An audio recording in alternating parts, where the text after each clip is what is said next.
So let's get to some serious shit.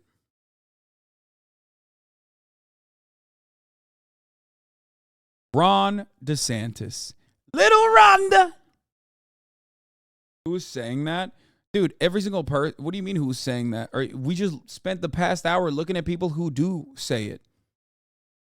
There is a full-blown adult woman who wrote like a 16 Twitter post thread on the ethical considerations at play with going to a Taylor Swift concert because she's dating Maddie Healy. Get the fuck out of here, man. Yeah, one person on Twitter. Oh, yeah, totally. It's certainly not even, you can't stop, they're in your circle. Yeah, one person on Twitter. Yeah, totally. This is definitely just like freaks on Twitter. Yeah, it is. It is freaks on Twitter. Except some of those freaks are in here too. Some of those freaks are in here as well, which is why I'm saying, like, don't be like this. Okay, definitely not that many. Yeah, because we banned them. So what? What do you mean, so what? It's about community cleanup. It's about literally trying to fucking... There's no there everywhere, ignore them. I'm going to fucking, one, make jokes, and two...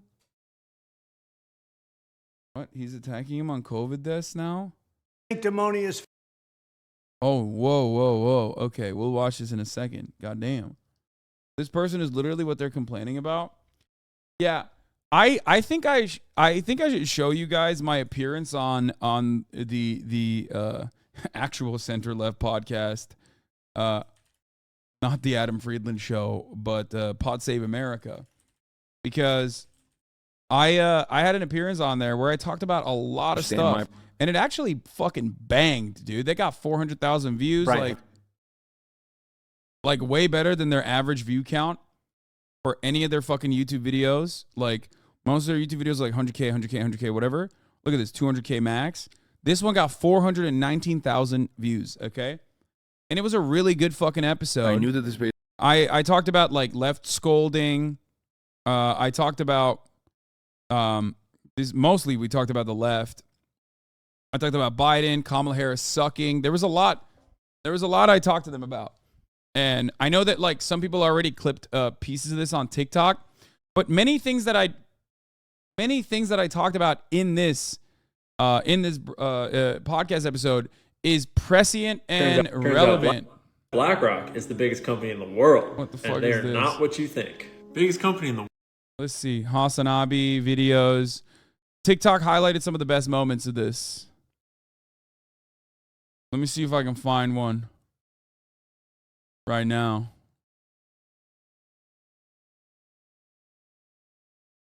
I'm scrolling and I can't find any. Where did you get that shirt? Thrift store. One of my favorite shirts of all time. It's an OG, like, real fucking Walmart brand shirt. I mean, like, for the last piece of comedy so or something. And you feel like the only place that you have any kind of power in an otherwise, in an otherwise cruel world where you feel completely powerless because you can't do anything about, like, actual race. Offline. Here. You've said that the left can be very successfully turned into a cartoonish depiction of a hysterical person, someone who doesn't see any joy in life. I want to show people that you can be a progressive and not be a total fucking scold. I think about this constantly. I gotta pee. I'll be back. Over the last couple of years. What is it about the left, do you think, that lends itself to that caricature? I think people are well-intentioned overall. I want to believe that they're well-intentioned overall. And if you're like a very empathetic person and then you don't understand the context or nuance behind, like, a piece of comedy or something, and you feel like the only place that you have any kind of power in an otherwise, in an otherwise cruel world where you feel completely powerless because you can't do anything about, like, actual racism, like systemic failures. You can't do anything about reforming the criminal justice system. You hyper-focus on, cultural analysis, and you hyper-focus on, like, what TV show you can kind of yell about. Or you hyper-focus on, like, language and changing language. And I think that one of the major components of the left behaving this way sometimes, especially online, is that it's the only thing they know, and it's the only thing that they've gotten, like, positive reinforcement out of. And by positive reinforcement, I mean, like, a corporation actually reacting and saying, sorry, we fucked up, we're going to change it. By the way, the right does this all the time as well, for the record. The right does this all the time as well. That's precisely what they're doing right now. That's precisely what they're doing right now with the anti-LGBT shit, okay? Where is it? Unions and capitalism on the 2024 election. Hasanabi on transphobia. This was a good one. I talk about transphobia a lot, right? I'm a cishet white guy. I had transphobic opinions 10 years ago. Many of my trans viewers even had transphobic opinions, 10 years ago. Internalized transphobia is a huge part of this. Why? Because gender is like a very rigid thing that we associate with ourselves, though. Even though it's socially learned, even though it's an expression, we reinforce that through every facet of society. You can't play with Barbies, you gotta play with GI Joes for your boy, right? Like, you gotta wear blue. Even though if you look at like FDR, when he was a baby, he just looks like a little girl. He's got dress on, his hair is long. Like, those concepts have changed throughout time, but they become infinitely more rigid in contemporary society, and it's very personal to a lot of people, like what their gender is. So when they see someone break that false notion that gender is actually biological and is very rigid and it is very important to me, what the fuck, it breaks their brain. So that's the reason why, and trans activists say this all the time, like the overwhelming majority of Americans and the way that they receive trans people or the way that they think about trans people is they don't really think about trans people at all. They just have apathy. So you can go in either direction after that. You meet a trans person, they're chill, you start learning and developing empathy for them. Or you become this like insanely transphobic person like Matt Walsh. And luckily, most Americans are not like Matt Walsh. Right. But why did I describe all of this? It's because I personally went through that journey of like understanding and developing empathy for trans people and became an advocate for trans rights. And I think that everyone is capable of becoming more open-minded and reforming and, learning new things. And it certainly is one aspect of, I guess, the overall left, is that there is this false notion of justice that comes from thinking that like people are infallible, people are supposed to be perfect, they're not supposed to like have any sort of bad opinions. If you have any sort of bad opinions in the past, you have to hide it. If you have any sort of bad opinions now, we can't have disagreements. That means you're a bad person. Yeah. It's a bit of a cartoon because most people don't actually behave like that in the real world. Right? Never. You would never fucking sit across someone and be like, oh wow, you have a disagreement about like I don't know, fucking the criminal justice system, you're a fascist. And also, I'm going to call like 30 people over to the table and have them all start screaming at you. Yeah, like that would never happen, right? So my point is that everyone, with the exception of like professional Republicans, professional commentators, I would say, everyone in the margins, everyone has a capability of changing their opinion on a particular matter. I don't think it happens through like contentious debate in the way that like a lot of people claim it does. I think that's just more for solidifying your positioning. And there is always a 20% in the middle that you could, bring to your side. But like debates are not really about the truth. They're just about whose rhetoric is better overall. But I try to do that through just overall being a chill guy who talks about these issues. I talk about transphobia a lot. I like Asana's content isn't for me, but this is very coherent from him. You know what I've begun to realize? Because I go to Reddit after dark all the time, and I look at the replies because I want to know like what people are saying. I've realized that like this is a very big community. And because it's a very big community, we've banned a lot of motherfuckers. Okay? And like 90% of the comments are either people who have friends who have been banned here, or people who have been banned themselves, or people who have watched me ban others and went, Hasan is so mean to his chat. It's actually surprising to see how he speaks coherently when he's not dealing with chat. Or exceptionally rare Hasanabi W. A lot of people say things like this while they simultaneously are the exceptionally exceedingly rare Hasanabi W is not rare at all. People say it all the fucking time, so much so that like maybe it's not that rare.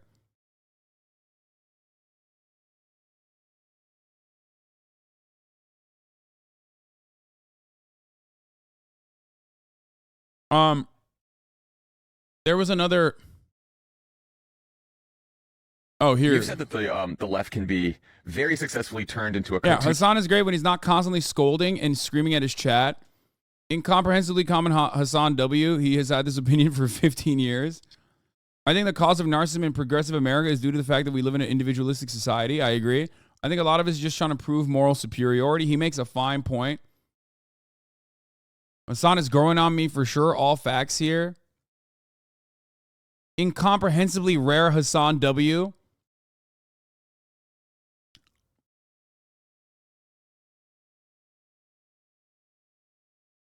Chat is really scary. I was so intimidated when I first joined.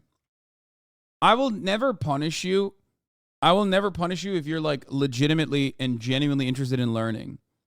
But if you come across like you're, being deceptive, if you come across like you're trying to derail the conversation, I might get things wrong, by the way. I might get things wrong.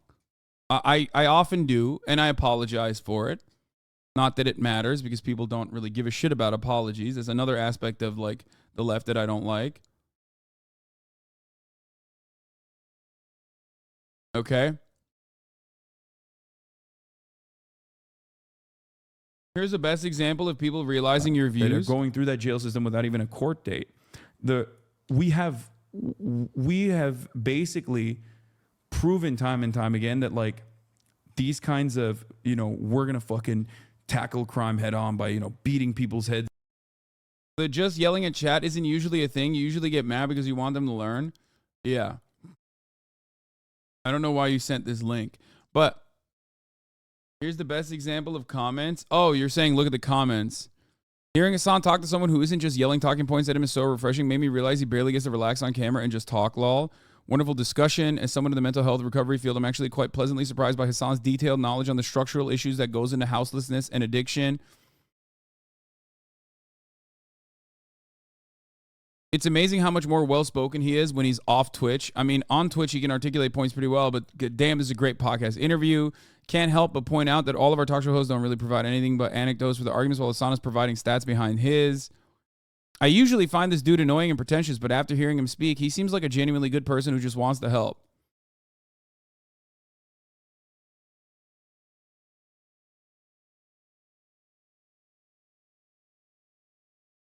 This one was funny. The high key mad at Hassan when he mentioned South Carolina.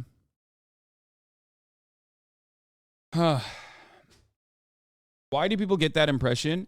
Well, not many people on the internet have a dedicated hyper online community of haters that are actively trying to do counter propaganda about how bad I am. I do from 10 years of political commentary.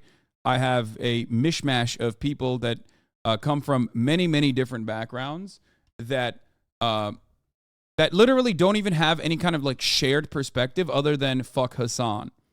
It could be for individual reasons because I banned them, banned their friends. They saw me ban someone with a similar perspective.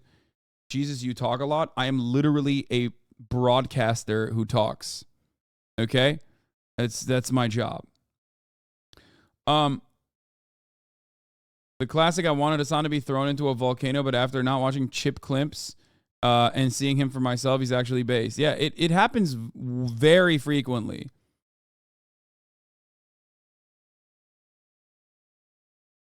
Honestly, your stream is hard to get into. If not for the YouTube clips, all my friends stopped watching within a week because of stun locks.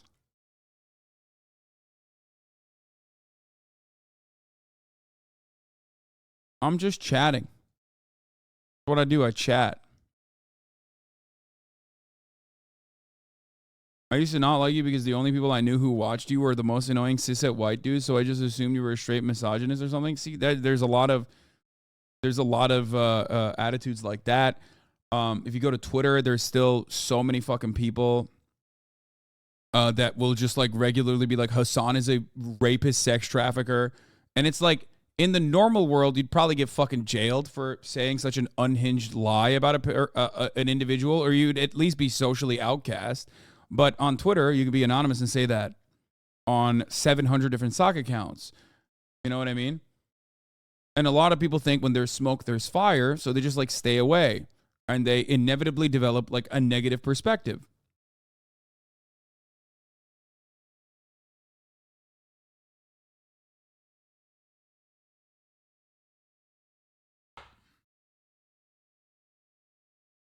But yeah, if you do political commentary for 10 fucking years, you're going to have a lot of people from very different backgrounds that believe issues that that I have the opposing opinion on, and they will turn around and fucking hate on me.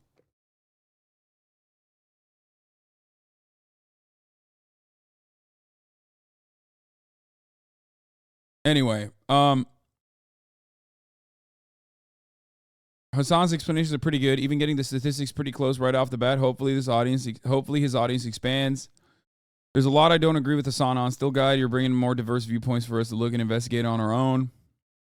I love how Hassan can simplify super complex issues so that anyone can understand them. Not only that, but his humanist and moral approach to policy is fantastic and something we need more of in the U.S.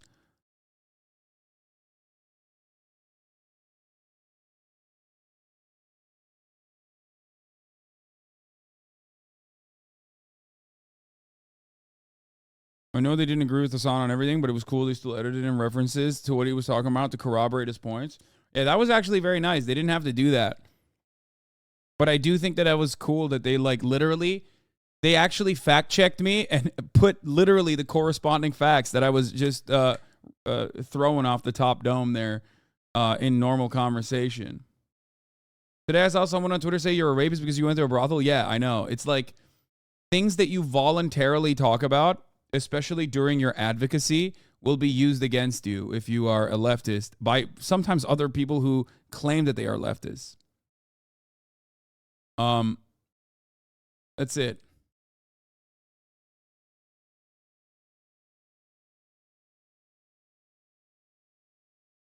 It's just crazy. I didn't know that who Hassan was, and had to go watch some of his videos. Felt like he was a totally different person in this interview. As someone with an opposing viewpoint, it was actually really easy to listen to, and I enjoyed it. Yeah. That's it. That's like that's just how it works for the most part.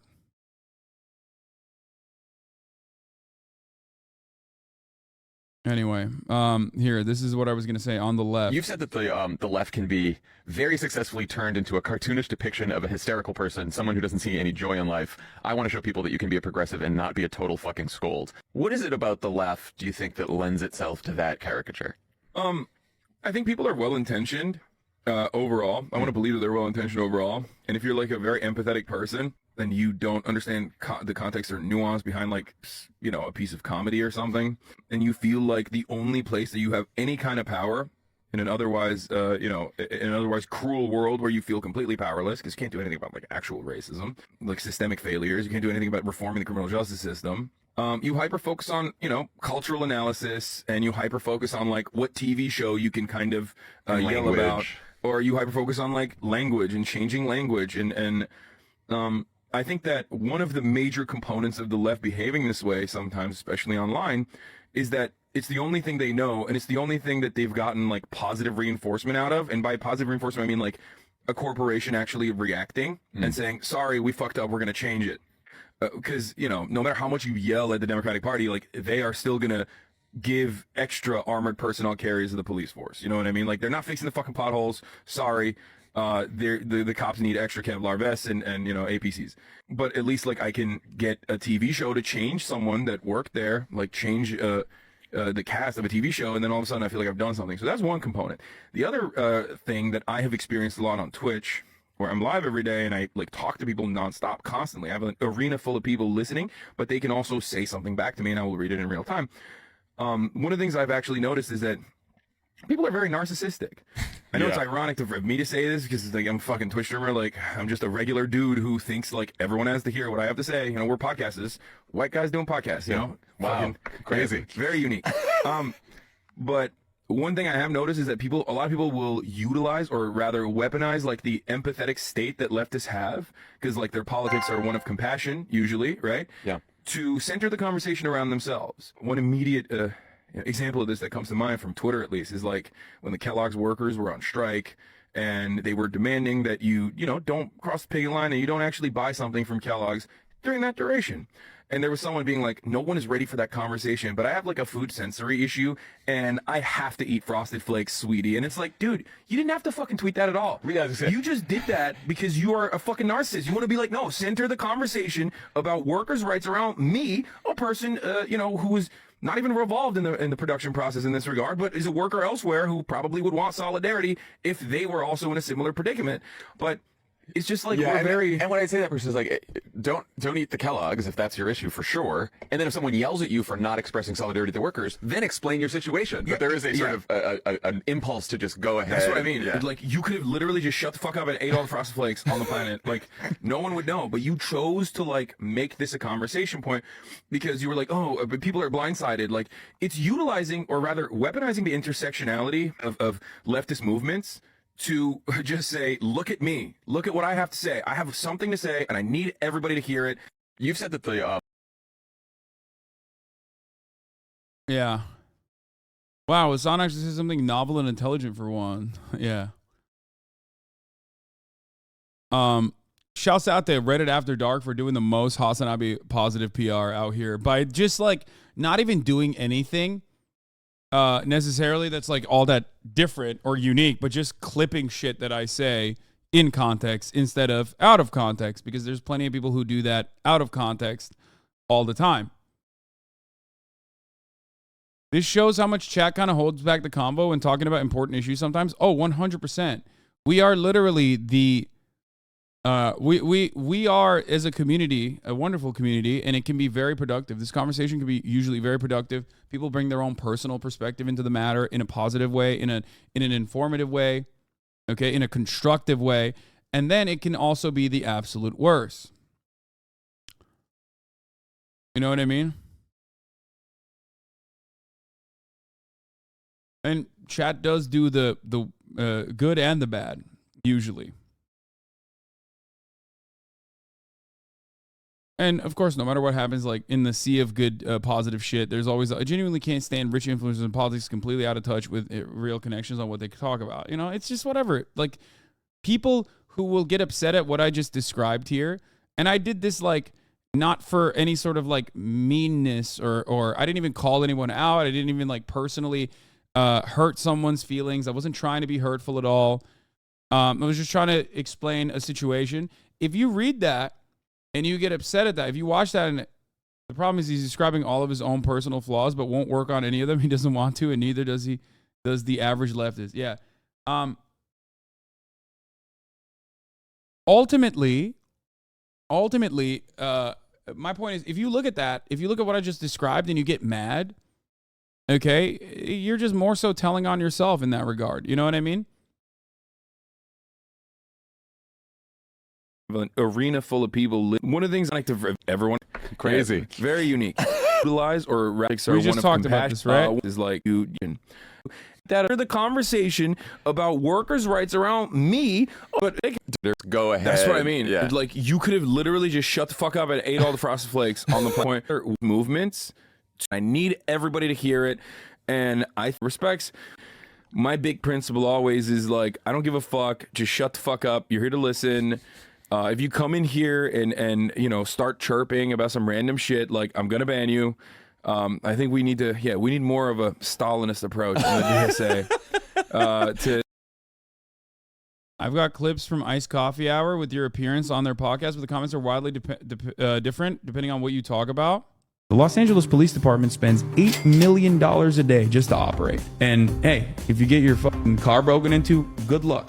You know, you call them up, they're like, sorry, nobody on the line. We have a very powerful economy. Pretty much the fourth largest economy. Yeah. But where does like, the money go? That's what I want to know. I can tell you where the money goes. Where does the money go? The money goes to Gavin Newsom and developers that bid for these massive infrastructure projects that they have really no intention of fully seeing through. Yeah. A gigantic chunk of it goes to our police force. Every time you drive over a pothole, think like, you know, cops got a fucking armored personnel carrier, so you can't have this pothole fixed. It's unimaginable.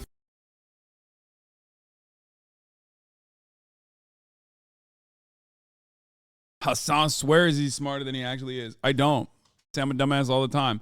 Hassan just talks a lot and says nothing. I mean, these people aren't like trying to understand or learn, to be honest. They're just, you know, they see, there's always going to be people like that, which doesn't matter, you know? There's always going to be people like that, people who disagree for the sake of disagreement, you know what I mean? America houses the largest number of prisoners on the planet. We are 4% of the entire planet's population, and yet we have 25% of the entire planet's prisoner population. In other countries where they have a much more understanding approach that focuses on rehabilitation, they have better results of reintegration. What is the main difference, though? It's because crime doesn't happen because people are bad people. Crime, for the most part, is a consequence of your material conditions. That's why when there's more poverty, like in a state like South Carolina, there's more crime. Reality is that we rarely ever try to tackle the underpinnings of why crime happens. And then we try to do this patchwork solution of like more police enforcement, which ironically then takes funds away from the ways to deal with why crime happens when there's less funding for after school programs, when there's less funding for education, when there's less funding for affordable solutions to the housing crisis, the relationship that crime has with poverty. And yet, for some reason, we just like to turn a blind eye to it here in the United States. America. When people have more economic security, domestic violence also goes down. I find them on there. Var. Yapacak. She'll do it eventually. A little bit longer, yeah.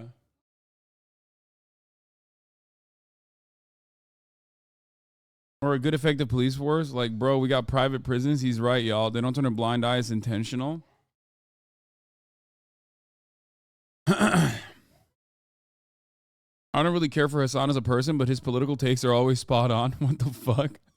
I mean, fine, I'll take it.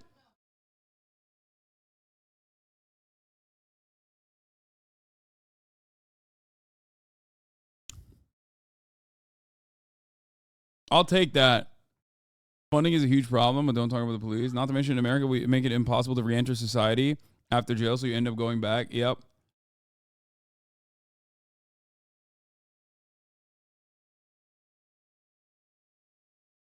Why is the song getting edited just like an Andrew Tate TikTok, lol? It's not bad.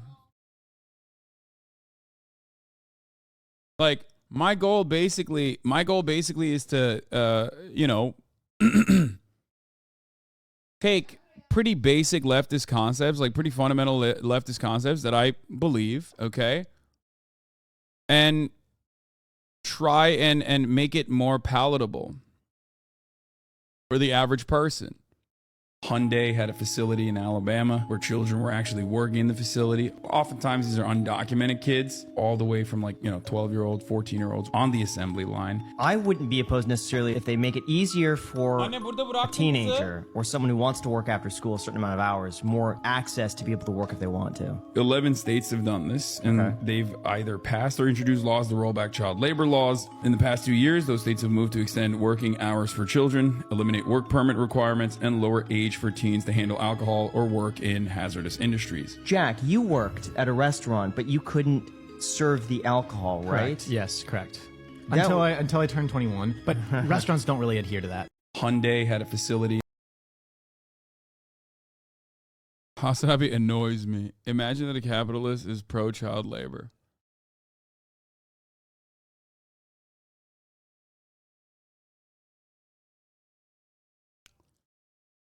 Yeah, it's just not great.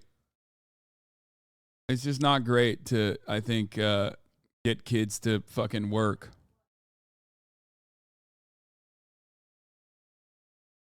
He isn't talking about the actual list, he's talking about liberals. I feel like we have a huge issue of arrogance as well. I just hate his voice. I don't disagree with him, though. Fine. I'll take that, too.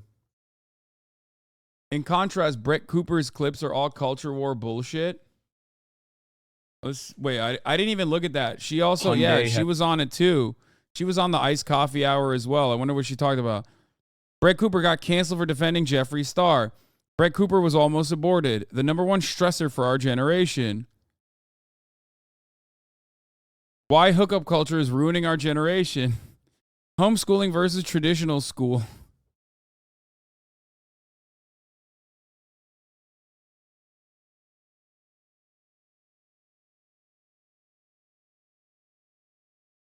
Yeah. But hey, Fem Shabibo knows how to fucking massage the algo, you know what I mean?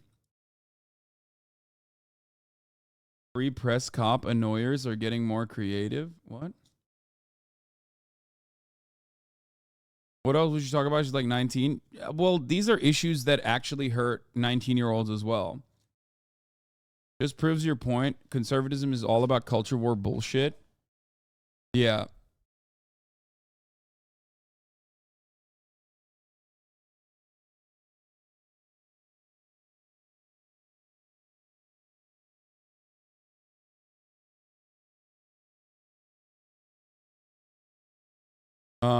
New video about Turkish soccer. Hakan Şükür. No, I'm not gonna cover that. That's crazy. Anyway, this was good. This was good to talk about with like leftist cleanup. We do it all the time. To start purging the counter-revolutionaries and the anarchists. No, I'm just kidding. Your point about all of this happening in the absence of larger structural change that would help marginalized communities, I think is really the key of this, because there's like, obviously, like passing a bunch of policies, protecting rights for all people who have been marginalized and have been for years and years and years, like that is the right way to go. That's not happening. And so then only being able to exert your power on social media. I mean, I feel like a lot of this is social media driven in a way that we didn't have this kind of thing about the left being very scoldy 5, 6, 7, 8 years ago. Yeah. Well, maybe longer. Like, no, it's definitely longer than that. I think I like the earlier versions of this probably go back to like what Rainbow Coalition, Jesse Jackson, and then like maybe what was it, Howard Dean? Yeah. Like the blogosphere that started propping up around the Howard Dean era. But like those OG podcasters and OG radio hosts were like, you know, dudes like Sam Cedar, you know what I mean? Or even fucking Mark Maron at the time, you know, Air America guys, like they didn't give a shit about any of that stuff. This is like, it's not new necessarily, but it's certainly become way more prominent on social media. I think like it's basically like the Tumblr contamination. Like it when Tumblr eliminated pornography on their platform, everyone that was in Tumblr doing exactly these kinds of conversations where they were like hyper medicalizing every condition and like like constantly utilizing clinical psychology terms in their daily lives, like super easily and oftentimes in the wrong ways. All of those people breached, the containment zone, and then they went to Twitter, they went to TikTok, and now they're everywhere. and they just, everyone talks like this. Republicans talk like this. Yeah, well, which is funny. But that's telling, right? Like I think that social media has helped accelerate this trend, and you point out it's about narcissism in a way. Yeah. But that's what social media does. It puts you at the center of everything, right? It's your likes, your follows, your opinions.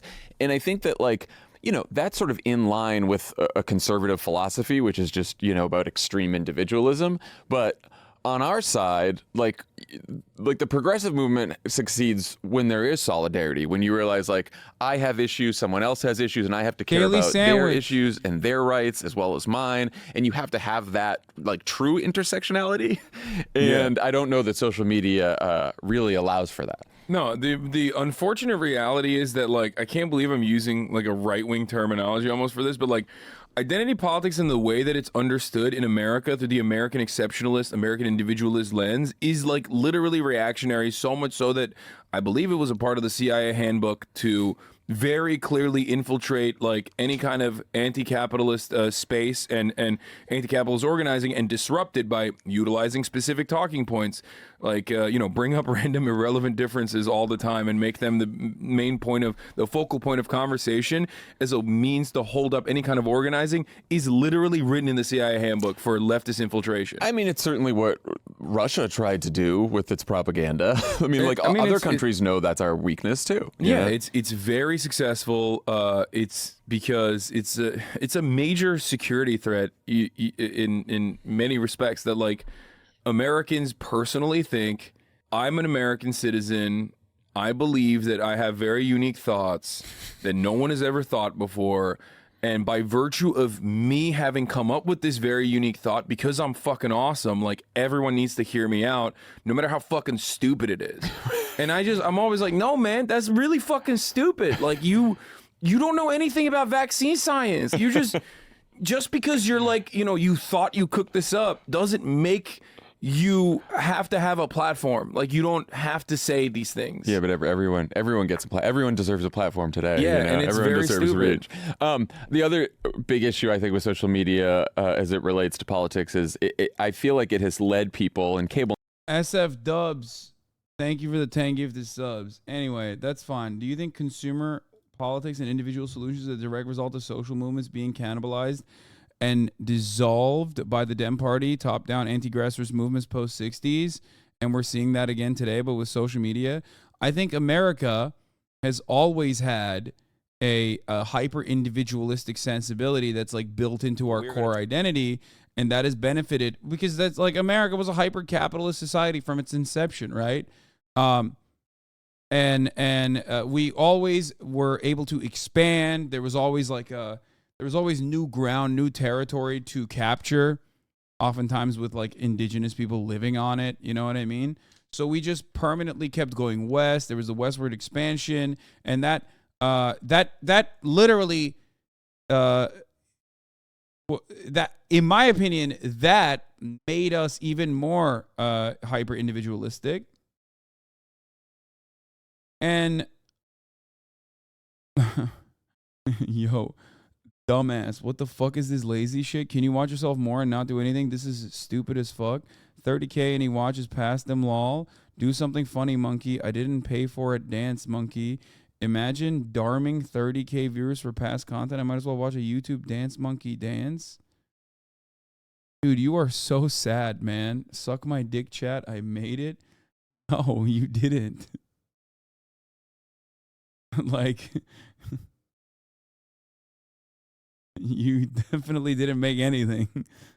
Turn now to politics. Calm down, Who brother. is simply the best in that category, and does love have anything to do with it? We're talking about the presidential campaign of Governor Ron DeSantis of Florida. It is now official. He opened his run for the White House with a Twitter video last night.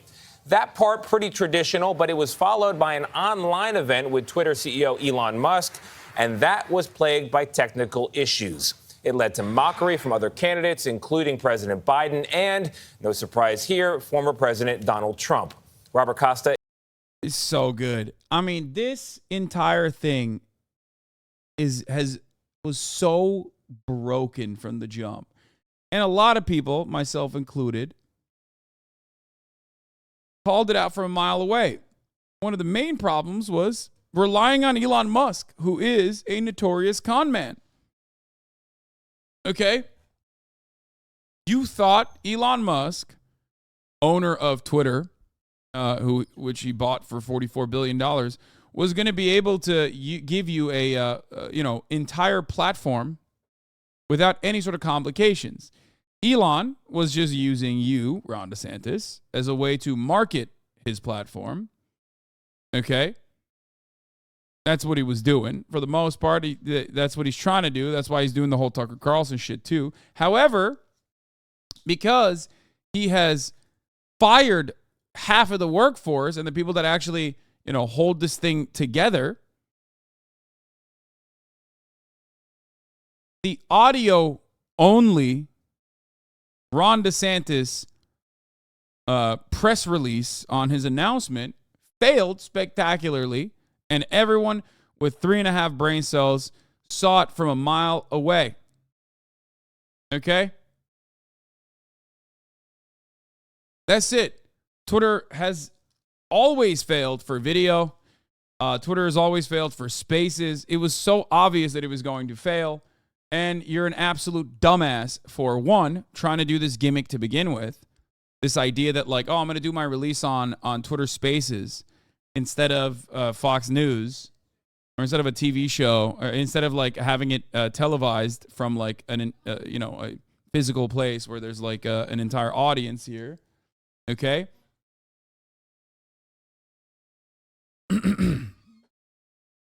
What is this? You try to do this fucking stupid gimmick, and it failed spectacularly.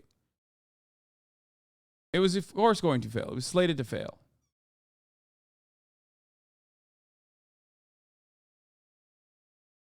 The audio in and of itself and the audio quality in and of itself was already absolutely disastrous, even when it did work. Okay? And the reality is that it never really fully worked anyway. David Sachs explaining to Laura Ingraham what happened. I love that. And now they're licking their wounds, and because the broader audience is really fucking stupid, they'll also kind of go along with it. But I think that people are cognizant of the reality that there are a bunch of websites that actually work normally, right? That would have been able to hold a much, much larger audience with no problems.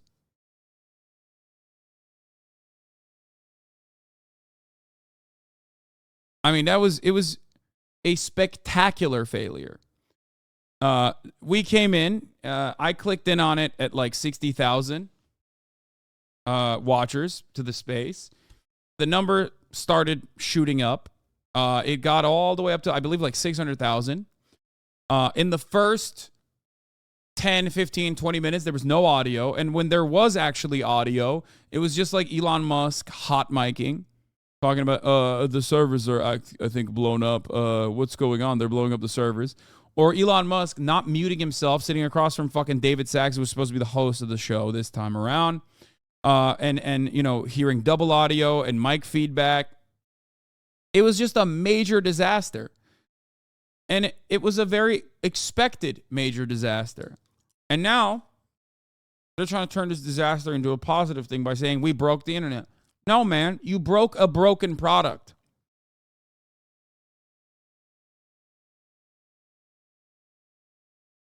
It was a case of double failure. It was a case of double failure. What do I mean by this?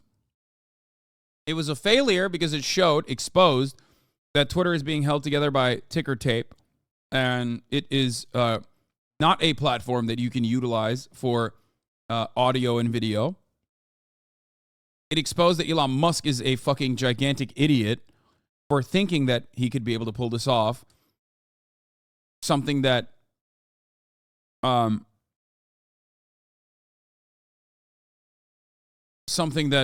know, many other platforms like YouTube and Twitch do on a daily basis with video and audio. I mean, fuck it, Kick would have done a better job. Okay? Kick could have done that. That's where Ron DeSantis should have announced it, on Kick. Jeff Bezos got Twitch for $970 million.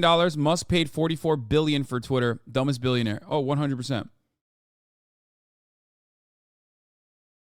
And it also exposed that Ron DeSantis was a fucking idiot too for trusting Elon Musk and for even thinking that like a Twitter release for a Twitter announcement would actually be anything but a gimmick.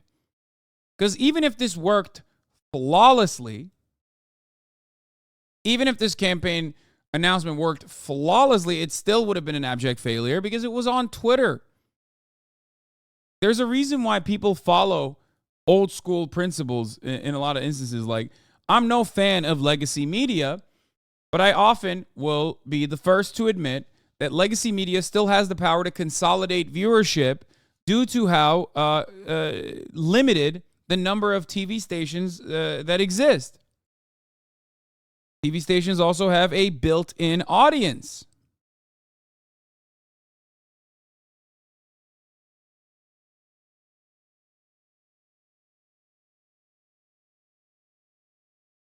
Spaces are multi-directional streams. Twitch is unidirectional. The architecture is surely fucked, and they just needed unidirectional streaming. Lol. Yeah, but that is back-end tech shit. If your goal is to reach the broadest audience possible as a presidential campaign announcement, it doesn't matter if you're doing it on fucking radio. It doesn't matter if you're doing it on YouTube. It doesn't matter if you're doing it on TV. Your goal is to reach as many eyeballs successfully. Okay?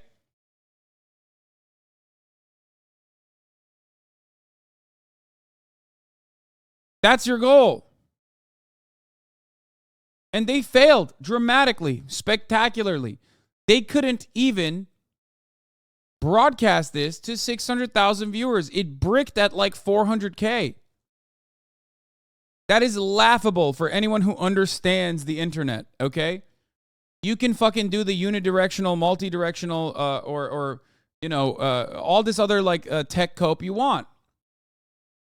Radio has been successfully broadcasting to hundreds of millions of concurrent listeners since 1885, okay, or 1895, whenever the fuck radio was invented. Get the fuck out of here. Trying to turn this around and make it seem as though this is somehow unique is so stupid. It was not the biggest event that anyone has ever seen online. Maybe it was the biggest failure in launching political campaigns. That much I will agree to. But it was completely idiotic to see it as anything but an abject failure.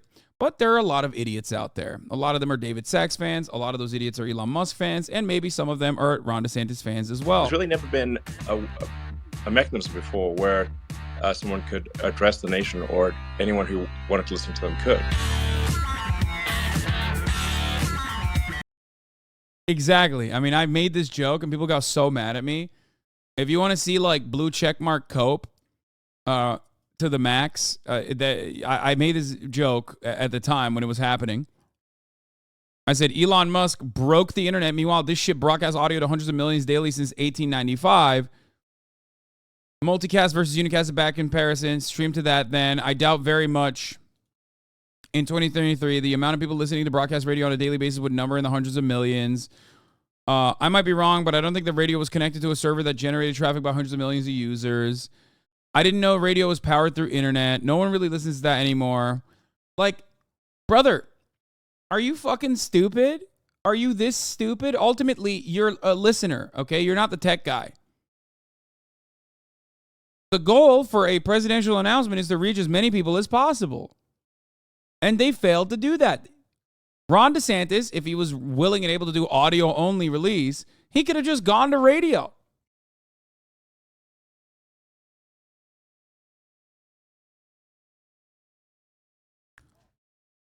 But even on the internet, there are plenty of examples of broadcasting to hundreds of millions of people daily. Not hundreds of millions, but at least like tens of millions, multiple tens of millions. Okay? You got Twitch, you got YouTube, you got Kick, you got Rumble, you got fucking Getter. You have so many platforms. If you want to look at audio and video that have been able to do this successfully, time and time again, you got Facebook, you got TikTok. It's fucking ludicrous to look at such a dramatic failure and think, nah, this is actually fire. This means something positive, as a matter of fact. This doesn't mean something negative. I'm not owned. I'm not owned.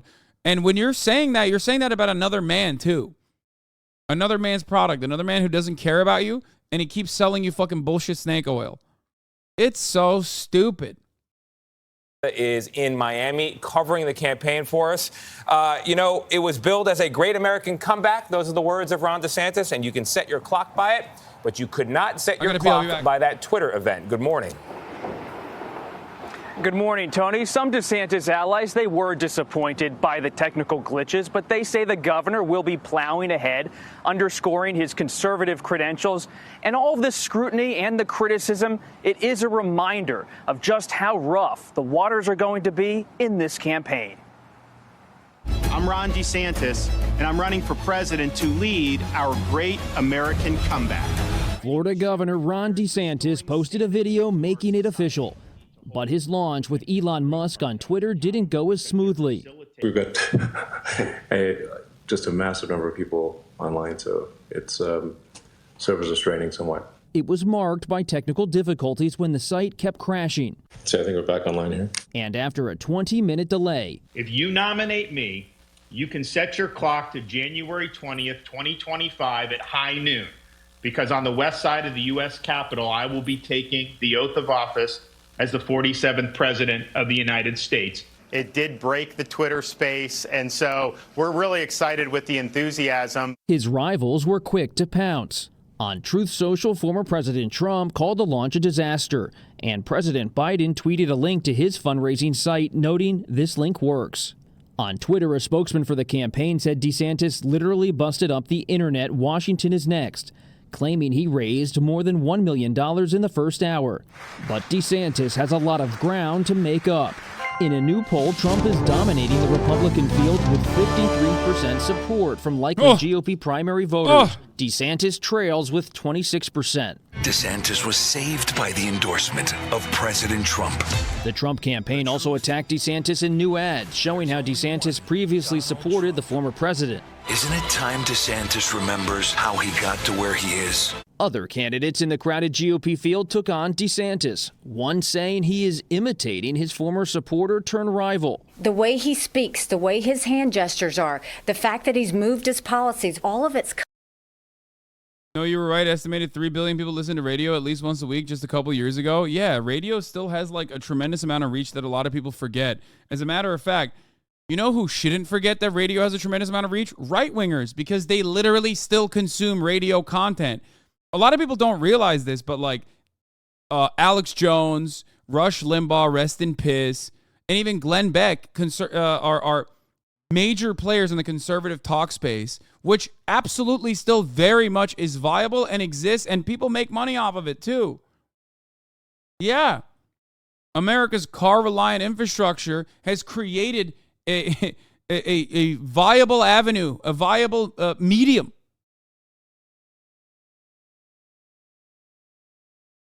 It's so crazy to me that these people forget that, like the top of the hour ad break, which has created a viable space for all of the subscribed watchers of the Hasanabi broadcast to avoid the top of the hour ad break, which comes at the top of every hour. It's 3 minutes long. Okay? And if you no longer want to see those ads, like I said, all you need to do is subscribe, which you can do for $5 or for free with a Twitch Prime by connecting your Amazon Prime account to your Twitch account, where you get one free Prime subscription a month. Use it on your favorite broadcaster. Hopefully that's me. You can also get gifted a sub if you're lucky. Here's the 3-minute ad break. Now, Orphic Dionysus, thank you for the 5 gifted. Nestor Perez, thank you for the 5 gifted subs as well, allowing 10 people to no longer see the ads at the top of the hour. Here's the 3-minute ad break now.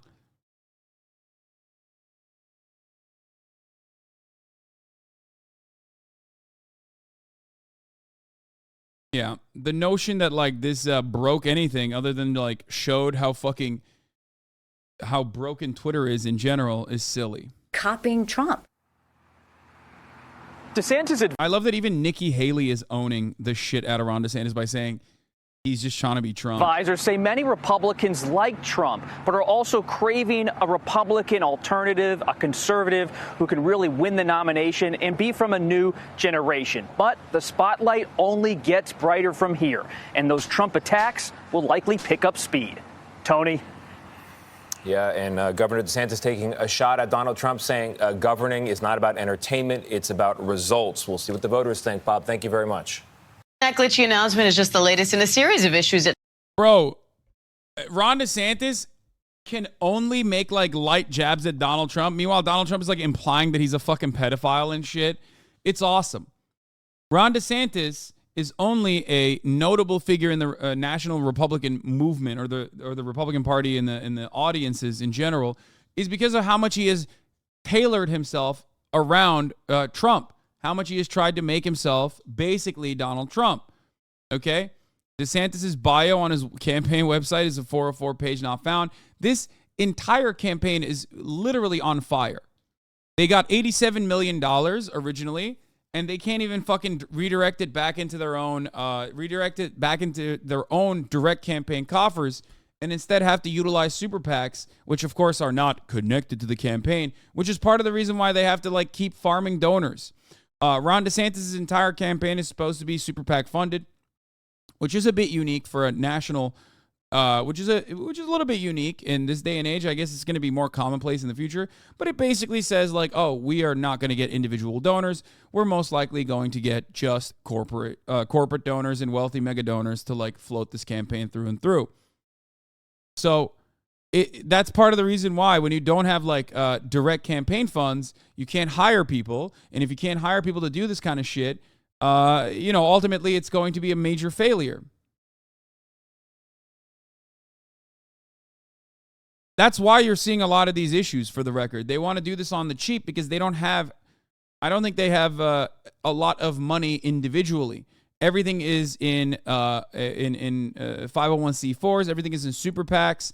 And super PACs can't directly build and design your website. They can only technically defend you and help you with things that you care about. With issues that you care about and support you that way, but they can't like literally hire coders to like design your website. You know what I mean? Which is part of the reason why they're having this issue. So although he has actually raised $87 million so far, he can't even fucking use it technically because it's on his governor PAC.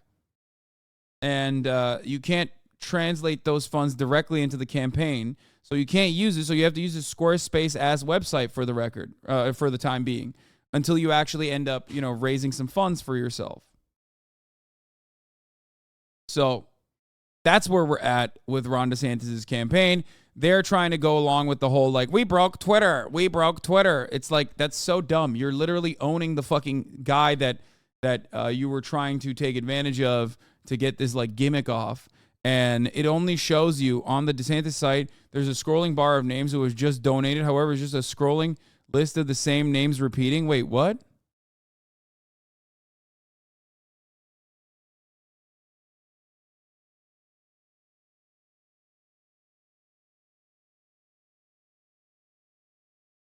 There are two names. The two of the names are Michael. Whitney H is probably just a reference to Whitney Houston.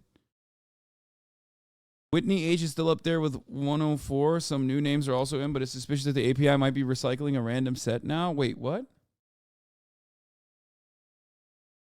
It's all hard-coded in. None of those names are real. Oh, they're looping names to make it seem like a lot of people are actually donating when no one is donating. No, I know it's the HTML code. They're checking it using inspect element. I got that. And it seems like they have names on the ticker that's constantly flying by just to make it seem like that would be illegal, okay? That is quite literally illegal. I would go to jail. For those of you who don't know, that what this ticker is showing is illegal. That is a crime, chat. How? What do you mean how? You can't donate as an individual to an individual campaign more than like the maximum donation limit. What are you, crazy? You can donate to a super PAC.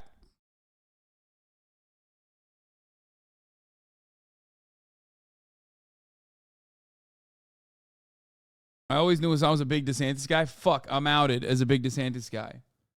I noticed that last night, and a lot of donations were the same amount of money with a decimal in a different spot.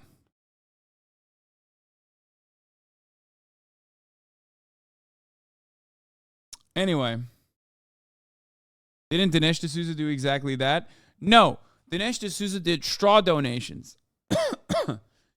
He maxed out to his friend's campaign, who, by the way, lost by like 75% for the record, which makes it even funnier. And then he did what is known as straw donations. So he gave money, hard cash, to other people in his circle, okay, and got them to donate to the candidate of his choosing instead of just like operating a 501c4. He was just so fucking stupid that he went to jail. He got caught and went to jail for campaign finance violations, which is like, it's legal. It's the most legal thing you can do in America. You know what I mean? It's very stupid. Anyway. Yeah, it's not only less effective, it's also illegal. So I don't know why the fuck he just didn't do the thing that you're supposed to do. Anyway, regardless, it doesn't matter. Let's get back to little Rhonda and his failure of a fucking campaign, his failure to launch, and how it exposed a lot of how bad Elon Musk's website is. Here are some other people dunking on it. Let's take a look. Morning Joe basically fucking ripped a new asshole into little Rhonda's failure to launch. That's Governor Ron DeSantis touting the number of people who tuned in to his Little Rhonda glitchy presidential announcement yesterday on Twitter. Of course, the numbers didn't come close to how many people streamed April the giraffe giving birth. That's a big one. Okay. That was huge. Nor when AOC played a video game on Twitch. And also, well, yeah, guys, but, I mean, that was important. right. You know? BuzzFeed drew an audience of We did that. 800,000 when they blew up a watermelon. That was cool. I do remember that. So- yeah, you Yeah, had to watch that. That's Yeah. like, where were you when the Red Sox beat the Yankees? Yes. Yeah. Why? I'm just Good work, confused, Jeff. though. This Went out didn't of his even way. have video. I Like, liked it. who thought this was a good idea? Really, seriously. I mean, were there Exactly. people saying this is going to be a moment to remember? Like, this is going to... But, like for instance, Drake playing Fortnite, Willie. I mean, I was looking at that list. Who came up with that list? It's a very specific video game interest and Ronaldo recording himself in the sauna. Take a shot of the control room. I'd like to speak to the staff. Yeah, let's take a look at these people. Alex, It's not even that Friday. It peaked at 300K, which doesn't break the first page in relation to top Twitch streams. Yeah. I mean, I have peaked at like what, 270K, I think, if I'm not mistaken, or 250K, something like that. The fact that like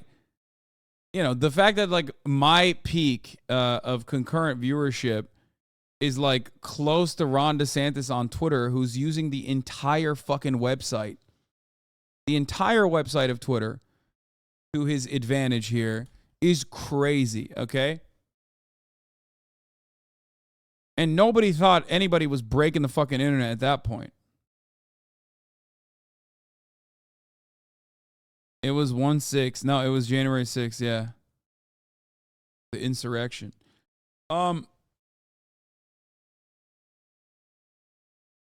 Cutie, has Cutie been reached out yet for any other politician? She peaked over 500K, yeah.